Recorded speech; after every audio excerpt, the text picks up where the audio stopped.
menyambut kita, mempersatukan kita dalam gereja. Nah, 3 kurang-kurangnya. Ada lagi tambah lain, tidak menjadi saudara dari Kristus lain. Tapi yang 3. Oke? Jadi itu sakramen inisiasi yang menyambut kita masuk dalam gereja.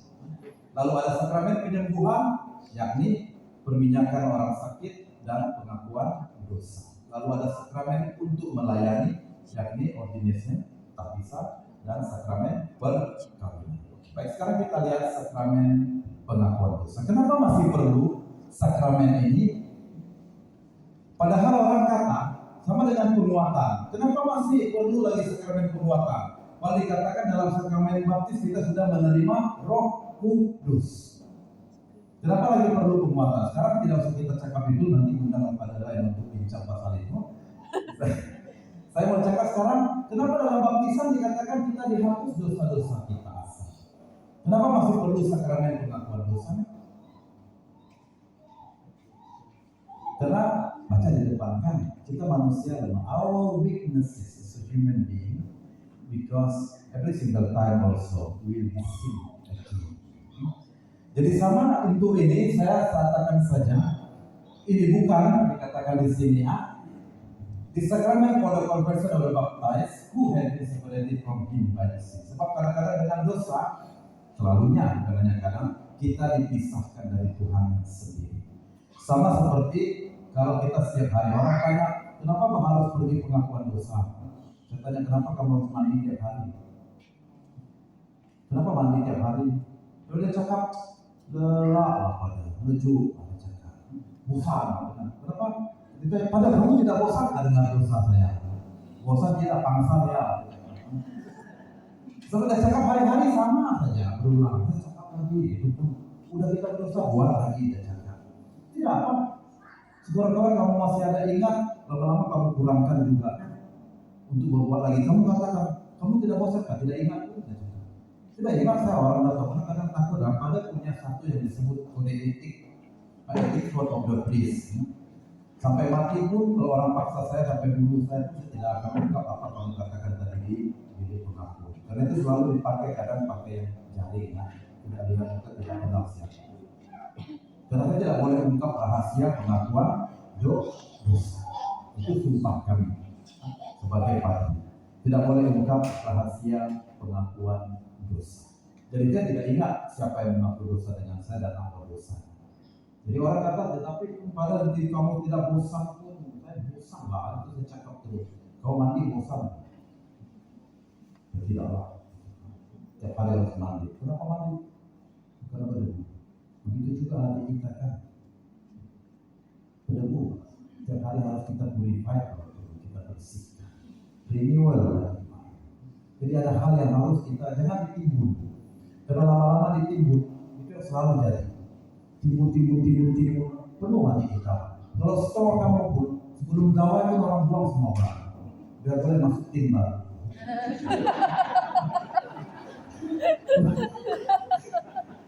Bukan kenapa? Karena terlalu penuh. Jadi kadang hati kita macam store kan, penuh dalam. Ada nama pun di dalam, ada banyak nama. Buanglah sayang. Itu karena kita rasa sayang buang. Kenapa? Bingung kan? Kalau kita bersih stok, ini basikal dulu saya masih kecil. Kau masih boleh gunakan? Tidak lagi. Buanglah sayang. Disimpan sayang digunakan apa? Udah rusak, udah lagi dia punya tayar satu itu udah tingkil. Ini nama apa ini? Ada boleh? Karena kita rasa apa hal jualnya? Mata kamu kotor baru makan datang simpan dari saya. Simpan semua. Boleh digunakan apa? Macam kita perlakukan stok di rumah, kita pun kadang perlakukan hati kita. Penuh barang. Yesus mau masuk masa Krismas, dia buka pintu, mana penuh, di mana saya mau tinggal? Baru dia buka freezer, sudah datang begini. Mana saya mau masuk kau buka freezer, buka ini, kadang-kadang kita tempel nama, maka hati kita macam menjadi freezer. Kita penjarakan banyak nama. Kenapa? Karena kita belum boleh pergi. Sayang buang. Tapi kalau apa? Saya tak mau makan. Simpan. Baru ini. Maka setiap kali orang sebut nama dia, maka muka kita macam pisau. Nyebut namanya deh. Dan terpenjara. Kita selalu ada kita bilang tidak. Kenapa? Masih sakit. Kalau sakit keluar, biar dia tahu betapa sakit nanti diburu. Dia mau tahu pun tidak. Terus saja sakit sendiri. Orang sebut dia di sana apa? Sebenarnya kalau jalan dari sini saja, dari sana uang. Sampai buru kan? Beli ya. Kenapa? Jadi itu selalu artinya apa? Kita menjadi seperti saya kata tadi sakit. Karena itu kita perlu sakramen healing. Kadang orang lain buat kita sakit atau kita buat orang lain sakit. Menyakiti orang lain itu menyakiti kita. Benar? Benar. Dan terutama yang paling menyakiti kita adalah orang yang paling kita cintai. Kalau kita tidak ada cinta orang, anak kesah. Benar kan? Justru karena kita cinta dengan dia, maka apa-apa yang dikatakan mungkin menyakiti hati kita. Benar? Kalau orang lain kan ada mungkin. Tapi kalau orang kita kasih, dan justru itu karena kalau kita menyakiti orang pun sedikit banyak hati kita tersakiti. Karena melihat orang sedih, terutama yang kita sayangi, pun membuat kita susah.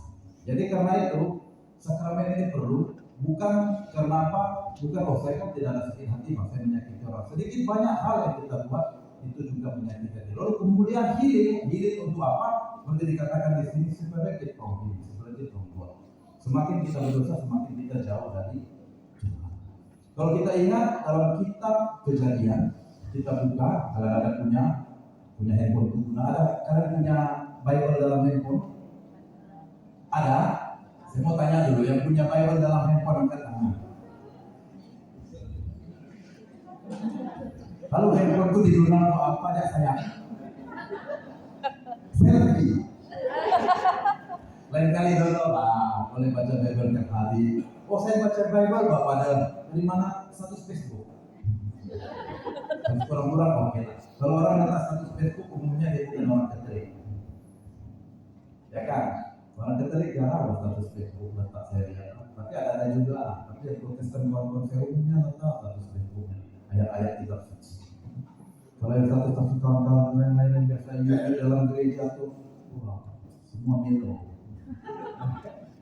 Oke, baik, joking saja. Jadi kalau ada kalian boleh lihat buka di sana dalam kitab Kejadian masa Allah mencipta Adam dan Hawa. Jadi dalam bab 3 itu adalah masa kejatuhan. Dikatakan manusia jatuh dalam dosa. Itulah yang menjadi yang kita sebut sebagai dosa pusaka. Dosa siapa? Adam dan Hawa. Jauh betul, benar. Karena dosa pusaka yang terutama itu apa? Dosa yang terutama adalah mencemburu. Artinya menganggap Tuhan tidak adil. Itulah dosa pusaka manusia pertama. Apa dikatakan oleh ular kepada perempuan itu? Kalau kalian baca, ular kata kepada perempuan itu, bukankah Tuhan melarang kalian memakan semua buah di taman ini? Apa jawab perempuan itu? Bukan. Semua boleh. Tapi yang di tengah-tengah taman Tuhan tidak. Benar kan? Apa di tengah-tengah taman? Pohon pengetahuan, pohon pengertian. Jadi lihat dari sini saja benar. Lihat ini sifat kita manusia. Dalam kitab Kejadian bab 3 lihat. Bukan Allah Ta'ala Tuhan katakan jangan makan seluruh buah pohon itu. Enggak, tidak. Semua boleh. Tapi di tengah-tengah itu tidak boleh. Itu sifat manusia. Yang semua boleh itu tidak penting. Yang tak boleh. Kenapa? Dulu saya ingat masa kami masih kecil juga hal yang sama. Saya ini nakal dulu waktu kecil. Kalau bapak saya bilang, jangan ambil channel itu, itu tak boleh. TV kan? Apa betul di channel itu, Pak? Kenapa? Itu kita sifat manusiawinya. Yang free kita tidak pentingkan, yang dilarang kenapa dilarang? Yang semua buah sudah dibagi, yang satu di tengah itu yang lain tak penting. Kenapa itu tidak boleh? Berarti Tuhan tidak adil. Berarti dia masih mengekang kita manusia. Berarti dia tidak fair. Artinya apa? Menyamakan diri dengan Tuhan. Bahkan mau jadi lebih dari itu. Itu kenapa dilarang? Tak boleh nggak dilarang? Nah, kita kan dengan manusia tidak sama. Lalu ular katakan, oh tidak, itu tidak dilarang. Dikatakan oleh perempuan itu, jangan dimakan. Jangan dimakan, disentuh pun mati. Tuhan tidak katakan. Kalau kita baca dalam bab 2, Tuhan tidak katakan disentuh mati. Jangan kau makan, kalau kau makan kau akan mati. Tapi perempuan itu tambah, jangankan dimakan, disentuh saja mati. Nah, itu sifat perempuan, suka menang. Lalu dibilang, kalau dia sudah aman-aman ini, apapun dia sentuh. Boleh kan bukan menyindir, nanti kan menyindir kami para bapak. Itu sifat kita manusia. Kalau kalian baca dan punya kitab suci, saya ulang kembali dalam dibaca sendiri. Jadi perempuan itu katakan, jangankan dimakan, jangan disentuh mati. Tuhan Allah katakan, jangan kau makan, kalau kau makan kau mati. Kenapa mati? Karena kalau kau makan buah pohon pengetahuan, kau kehilangan akses untuk buah pohon kehidupan yang ada di sebelah buah pohon pengetahuan. Seperti di tengah taman bukan hanya satu pohon, ada dua pohon, yakni pohon kehidupan dan pohon pengetahuan. Karena itu waktu perempuan cakap, itu banyak dengarnya di tengah-tengah sana. Jadi bukan perempuan teliti ular yang mana satu. Yang dilarang Tuhan apa? Pohon pohon kehidupan dilarang tidak? Tidak. Tuhan katakan jangan kau makan buah pohon pengertian. Tapi ular itu cakap pada perempuan itu cakap pada ular, semua dibagi boleh makan. Tapi yang di tengah-tengah itu tidak boleh. Yang mana satu? Ular itu bingung. Itu pandai perempuan, amat pandai. Selalu dengan perempuan. Tidak ada lagi cakap pintar lagi kalau lalu dia pikir bahwa pohon kehidupan boleh pak, boleh nggak? Nah, boleh dia ambil. Lalu perempuan itu ya. Lalu yang kedua, kenapa ular perempuan itu mengatakan begitu? Mewakili suaminya dan dia mengungkapkan sifat kemanusiaan. Sifat kemanusiaan kita apa? Sudah macam tabiat kita mau melanggar perintah Tuhan. Sebab kita merasa Tuhan tidak ada. Itu disebut dengan service, ego. Dan pada saat itu jadi nanti pada ujung mereka terusir dari taman ini. Tapi lihat dalam bab 3 itu hanya perempuan itu bercakap dengan Tuhan. Perempuan itu yang ambil buah, laki-laki dia diam saja. Diam saja. Perempuan itu ambil buah pohon pengertian, memakannya, lalu memberikannya pada suaminya, katakan itu. Lalu suaminya pun mengambilnya dan memakannya. Ada tanya. Itulah sifat lelaki. Kalau sifat perempuan dia satu perempuan. Jadi kau baca di situ, tidak ada cakap. Tidak ada cakap. Dari mana apa ini? Tak ada.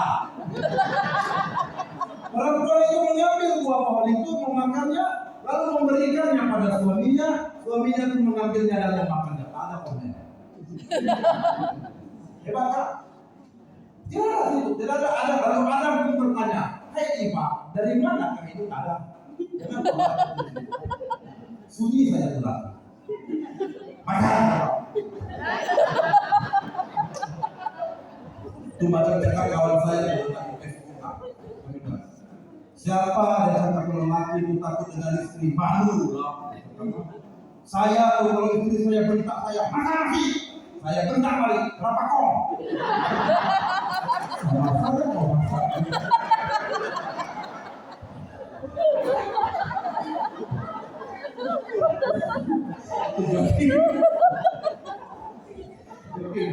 Sampai juga ada bapak juga kan? Dia bentak balik, kurang adalah maruah sedikit kepada lelaki. Oke, baik.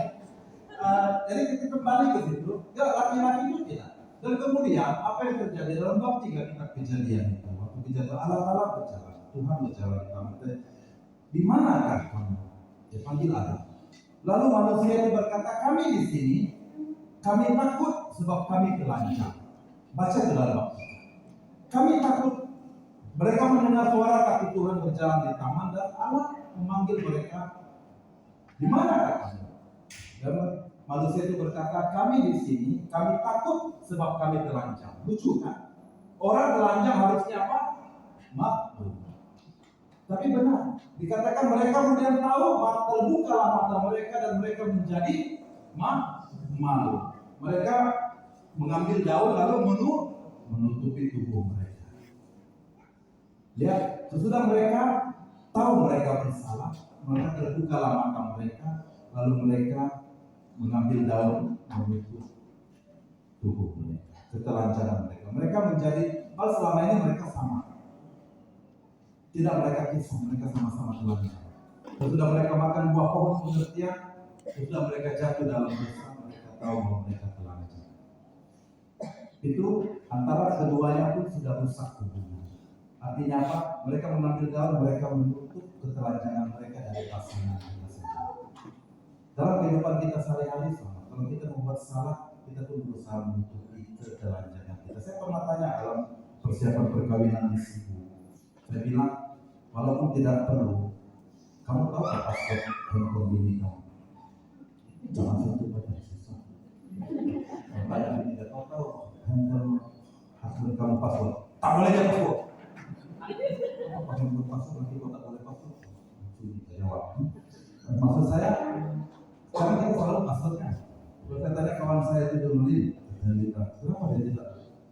Itu kapan kamu password? Karena pada dia bagi saya juga dia tidak tahu mana perempuan, mana hal kosmetik apa segala macam, tidak mengerti. Tanya dia dulu, kok password? Kayak gini saya itu susah lah. Buka ini kan masalahnya orang jual-jual itu kontraktor apa segala macam. Tapi susah dia tidak salah.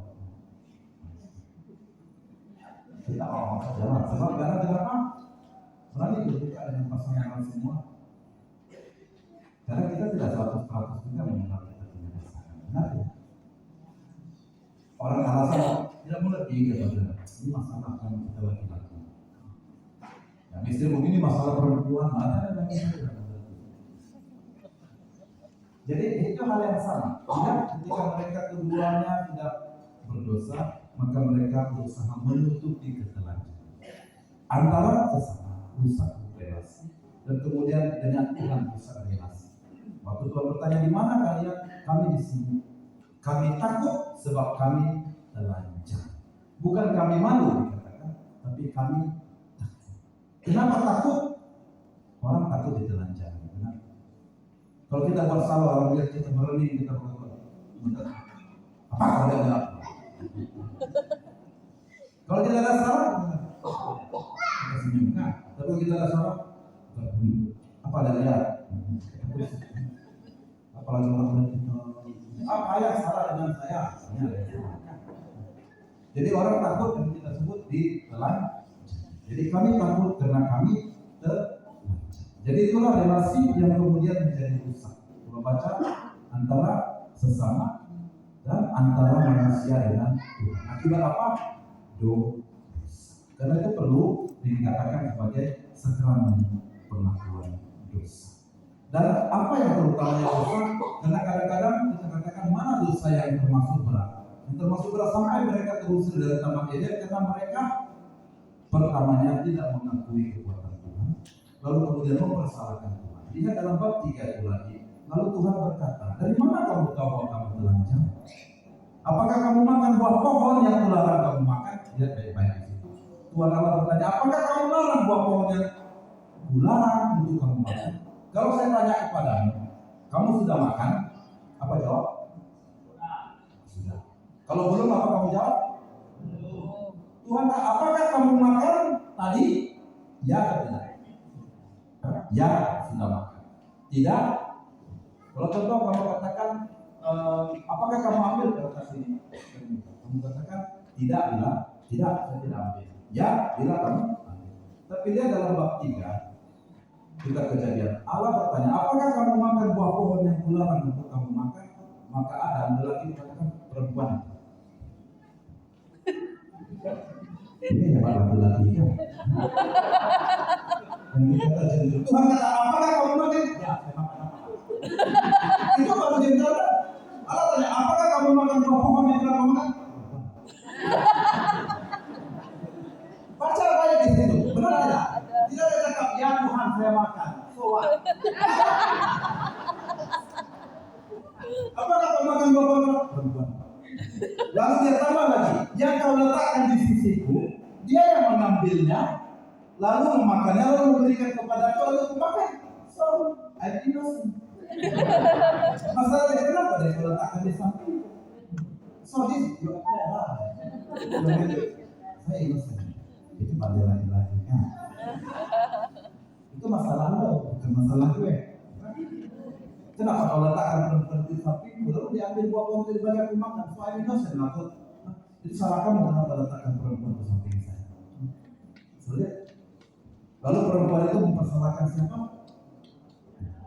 Jadi lihat, kemudian kita saling melemparkan salah. Bukan kalau melemparkan salah, artinya mencurigai. Terlebih lagi mempersalahkan Tuhan sendiri. Manusia itu kenapa salah? Apakah kau makan perempuan itu? Ya kau letakkan di sampingku, dia yang memakannya.